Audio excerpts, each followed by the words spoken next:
প্রায় সময় দেখা যায় ভুয়া সাংবাদিক ও ভুইফুর সংগঠনের চাঁদাবাজি সহ নানা অপকর্মের ঘটনা।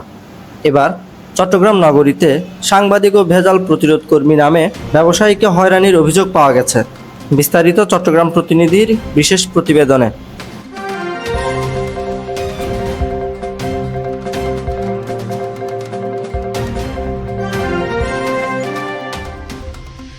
চট্টগ্রাম নগরীর পশ্চিম বাকুলিয়া চকবাজার 17 নং ওয়ার্ডের ওয়াবদা সৈয়দ সড়কে এক দুগ্ধ খামারির দোকানে 5 থেকে 7 জন কতিপয় ব্যক্তি নিজেদের গণমাধ্যম ও ভেজাল প্রতিরোধ কর্মী পরিচয়ে হানা দেয়।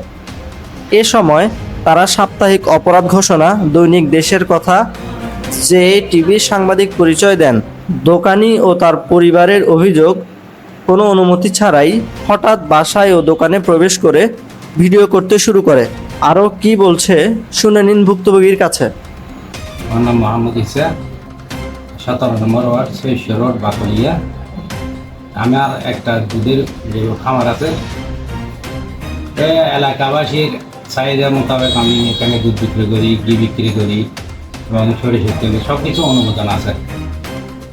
তারপরে কিছুক্ষণ পরে আমি খামার আসছিলাম, আমার খামার থেকে আসে দেখে এখানে অনেক লোকজন দাঁড়িয়ে গেছে। তারপর আমাকে বলতেছে এমন এমন এগুলি বিক্রি করেন, আপনার অনুমোদন আছে কি না? আমাদের সব কিছু আছে। তারপরে এর আগে যে বাসায় আসছে আমি জানি না, আমি আসছিলাম খামারে। তো আমি বাসায় আসার সাথে সাথে আমার পিছনে পিছনে একজন আসছে, আমি স্টিকার নিতে আসছি, অনুমোদনটা বিএটিসির অনুমোদনটা নিতে আসছি। আমার পিছিয়ে পিছিয়ে আসছে, আমার পিছিয়ে পিছিয়ে আসে ভিডিও করতেছে ঘরের মধ্যে। আর আমার ভাইকে বলতে ভিডিও করতেছে কেন, উনি বলতেছে আমি পুরো ঘর ভিডিও করবো এরকম। আর হুমকি দিতেছে ওরা। আমার থেকে স্টিকার নিয়ে গেছে, দোকান থেকে কিনেছে, এখনো বলতে পারো না, দোকানে গেলে বলতে পারো। কি পরিচয় আসছে ওনারা? ওনারা বলছে যে আমরা সংবাদকর্মী। সংবাদকর্মী হলে ঘরে আসবে কেন? সংবাদকর্মী থাকবে রাস্তাঘাটে, এখানে কোনো ইনফরমেশন নেই, কিছু নেই, সংবাদকর্মী আসবে কেন এখানে ঘরে? আসসালামু আলাইকুম, আমি রাবিয়া বেগম, মোহাম্মদ ইসা খানের ওয়াইফ। আমি বাসায় ছিলাম, হঠাৎ করে 5 জন ওরা দেখতেছি বাসায় এসে বেল দিচ্ছে, মানে খুব জোরে জোরে বেল দিচ্ছে। তো আমি আসার টাইম দিচ্ছে না, এত তাড়াহুড়া করতেছে। তারপর আমি সিসি ক্যামেরাতে দেখতেছি ওরা মানে ডাকাতের মতো সারা করতেছে। এই জন্য আমি ঘরে দরজা না খুলে অন্য দিক দিয়ে, যেদিকে গিরিল আছে দরজায়, ওই দিক দিয়ে খুলে ওদের সাথে কথা বলছে। ওরা বলতেছে ওরা দই নিতে আসছে। আমি বলতেছি দই তো বাসায় না, দই দোকানে। বলছে বাসায় বসান না? আমি না, দোকানে। বলছি দোকান কোথায়? ওরা আমি বলছি নিচে দোকান আছে, আপনারা দোকানটা। ওরা আমার সাথে আরও কথা বলতে চাচ্ছে, আমি দরজাটা বন্ধ করে দিচ্ছি। দরজা বন্ধ করে দেওয়ার পরে ওরা নিচে গেছে। নিচে গিয়ে উনি দোকানে ঢুকে, আমরা সিসি ক্যামেরায় দেখতেছি দোকানে ঢুকে ওখানে উঠে ফ্রিজ চেক করতেছে, জিনিসপত্র নিয়ে হাতে নিয়ে চেক করতেছে। তারপর যখন আমার হাজব্যান্ড আসছে, আমার হাজব্যান্ড এগুলোর অনুমোদন আছে কিনা। তো উনি অনুমোদন নেওয়ার জন্য যখন বাসায় আসছে, ওনার পিছনে পিছনে বাসায় ঢুকে আমার হাজব্যান্ড যখন ডয়ার খুলছে, ডেস্ক খুলছে, উনি একজন ঢুকে ওখানে ভিডিও করতেছে। তো আমি যখন বলছি আপনি ভিডিও করতেছেন কেন, উনি বলতেছে আমরা পুরো আগর ভিডিও করবো, পুরো আগর দেখবো, চেক করবো। আমি বলছি আপনাদের কি করেছে ঢুকছেন আপনারা, এভাবে ভিডিও করতেছেন, এটা তো অন্যায়, এটা তো ঠিক না। ওরকম বলার পরে আমার হাজব্যান্ড সহ উনি বের হয়ে এই দোকানে চলে গেছে। দোকানে গিয়ে উনি সবাই বলতেছে জ্বর হয়ে গেছে। তারপরে ওরা পরিচয় দিয়েছে, ওরা সংবাদকর্মী। প্রথমে আমাকে পরিচয় দেয় নাই সংবাদকর্মী, এটা বলছে যে দইয়ের জন্য আসছে। আমি এটা বলতে চাই যে এরকম সংবাদকর্মী সেজে মানে বাসায় এসে এরকম ডাকাতের মতো বাসায় ঢুকে ভিডিও করবে, এরকম এটা করার কি কোনো নিয়ম আছে কি না? আমি প্রশাসনের কাছে এটা প্রকৃত গণমাধ্যম এবং সাংবাদিকের কাছে এই বিষয়টা জানতে চাই। এবার আসুন দেখি সে সাংবাদিক কারা। গাজী গোফরান, যে টিভি চট্টগ্রাম প্রতিনিধি হিসেবে নিজেকে দাবি করছেন। আফতাবউদ্দিন দৈনিক দেশের কথা পত্রিকার প্রতিনিধি বললেও পরে জানা যায় তিনি এখন আর সেখানে কাজ করছেন না। আরেকজন মোহাম্মদ জিয়াউল হক সাপ্তাহিক অপরাধ ঘোষণা পত্রিকার বিশেষ প্রতিনিধি দাবি করা কার্ডে মিলেছে অসঙ্গতি, যেখানে ঢাকা অফিসের নম্বর ভুল দেয়া রয়েছে। এরই সূত্র ধরে যখন আমরা নিউজ পোর্টালটি চেক করি, সেখানে জিয়াউল হকের দুটি নম্বর ছাড়া আর কারোর সাথে যোগাযোগের কোনো নম্বর বা কোনো মাধ্যম পাওয়া যায়নি। এই বিষয়ে সাংবাদিক পরিচয়ধারীদের সাথে কথা বললে আমাদের প্রতিনিধিকে তারা অকথ্য ভাষায় গালিগালাজ ও নানা ধরনের হুমকি দিতে থাকে। হ্যালো হ্যালো আসসালামু আলাইকুম।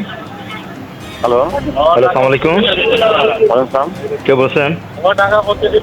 আপনি কে?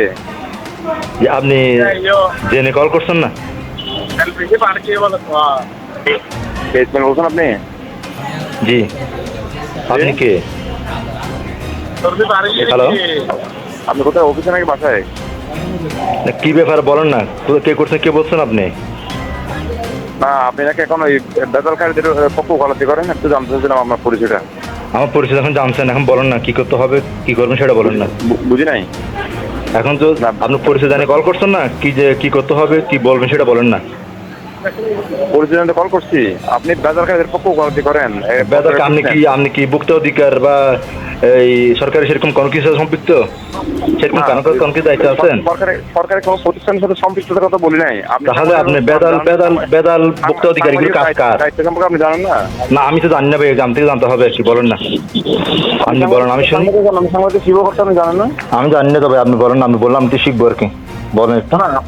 আমার কাছ থেকে যেন শিখবেন আপনি। না, আপনি যখন বললেন আমি জানি না, তখন আমি থেকে জানতে চাইছি, একটু বলেন না। বেসরকারিদের পক্ষে দালালি করেন, বেসরকারিদের পক্ষে দালালি করলে সাংবাদিকদের কিভাবে করতে হবে তা আমাকে বলেন, আমি শিখে নিব। আপনি বলেন কিভাবে কি করতে হবে। বেসরকারিদের পক্ষে দালালি করে ফিস কত টাকা পান? হ্যাঁ, বেসরকারিদের পক্ষে দালালি করে ফিস কত পান? ফিস কত পাই না পাই, যাদের কাছে গেছেন তো সেভ করে ফিরে আসছেন, ওই থেকে জিজ্ঞেস করেন। বুঝি নাই। যেখান থেকে সেভ হয়ে ফিরে আসছেন ওখান থেকে জিজ্ঞেস করেন না কত পাই, আমি বলবো কেন? আপনাকে বলবো না, আপনি বেসরকারিদের পক্ষে। না, আমি বলতে যাদের ওইখানে গেছেন চাঁদাবাজি করতে, ওর থেকে জিজ্ঞেস করেন আমাকে মাসে কত দে। গৃহ তল্লাশি সম্পর্কিত আইনি বিধিবিধান কি বলছে, চলুন জেনে নেওয়া যাক। পুলিশ কোনো নাগরিককে গৃহ তল্লাশি করতে পারে শুধু দুভাবে প্রাপ্ত ক্ষমতা বলে: আদালত হতে ইস্যুকৃত তল্লাশি পরোয়ানা অথবা কোনো মামলার তদন্তকারী কর্মকর্তা হিসেবে সেই মামলার আসামি গ্রেফতার বা মালামাল উদ্ধারের জন্য। ধারার বিস্তারিত ছবিতে উল্লেখ করা রয়েছে। ধারা মোতাবেক গৃহ তল্লাশির পদ্ধতি ও নিয়ম হলো, তল্লাশি শুরু করার আগে পুলিশ কর্মকর্তা স্থানীয় 2 বা ততোধিক সম্মানিত অধিবাসীকে সরজমিনে উপস্থিত থেকে তাতে সাক্ষী হওয়ার জন্য প্রয়োজনে লিখিতভাবে অনুরোধ করবেন। তল্লাশিকালে গৃহকর্তা অথবা তার মনোনীত কোনো প্রতিনিধিকে অবশ্যই সাথে রাখতে হবে। কাঙ্ক্ষিত কোনো মালামাল পাওয়া গেলে পুলিশ কর্মকর্তা তার একটি তালিকা প্রস্তুত করবেন। অতঃপর সেই তালিকায় উপস্থিত সাক্ষীদের স্বাক্ষর গ্রহণ করবেন। এরপর সেই তালিকার একটি অনুলিপি চাহিদা মোতাবেক গৃহকর্তা বা তার প্রতিনিধিকে এবং সাক্ষীদের প্রদান করবেন। এখন প্রশ্ন থেকেই যায়, পুলিশের জন্য যেখানে এত নিয়ম, সেখানে একজন সাংবাদিক কিভাবে বাসায় জোর করে ঢুকে ভিডিও ও তল্লাশির নামে হয়রানি করতে পারে? আরও জানা যায়, ভুক্তভোগীদের নামে বিভিন্ন অভিযোগ এনে অনলাইন প্ল্যাটফর্মে নিউজ প্রকাশ করা হলেও সরজমিনে গিয়ে এলাকাবাসীর সাথে কথা বলে জানা যায় এগুলোর কোনো ভিত্তি নেই। বাকিটা শুনুন তাদের মুখ থেকে। অনেক জিনিস নেওয়া খাইতে আসিস, ইনশাল্লাহ কোনো সময় তসরা পাই না, আরেকটা হলে দৈত্য বইলেও একদম ডাঙা বই যায়। মানে এখান থেকে যে পণ্যগুলো নেন পণ্যগুলিতে মান ভালো? ইনশাল্লাহ আমি পাইছি ভালো, আমি ভালো পাইছি ইনশাল্লাহ। আপনি রেগুলার নেন এখান থেকে? মান ভালো এটা? আঙ্কেল এখান থেকে দুধ নেন রেগুলার, দুধের মান কেমন? আর মাঝে এখান থেকে দুধ নিয়ে যান বা কি বিভিন্ন প্রোডাক্ট, এগুলির মান কেমন? কোনো তো অনিয়ম পান নাই, কোনো সমস্যা তো হয় নাই। আপনি কি রেগুলার নিয়ে যান দুধ এখান থেকে? এটার মান কেমন ওনার দুধের? এই যে ঘি এবং যে তার বিভিন্ন সামগ্রীগুলি। এখানে দুধটা খুব ভালো। আমি নিজেও খাই, আমি বাইরে থেকে আসি, আমি বাইরে থাকি। আমি আজকে প্রায় হলো অনেক 2 বছর হয়ে গেছে। মানে ওনার দুধ এবং যে পণ্য সামগ্রীগুলি আছে কিছুতেই ভালো আছে, কোনো ঝামেলা নেই, ঝামেলা ছাড়া। ধন্যবাদ। প্রোডাক্ট অনেক ভালো, অনেক ভালো। আপনি কয় বছর ধরে ওনার 4-5 বছর হচ্ছে এখানে।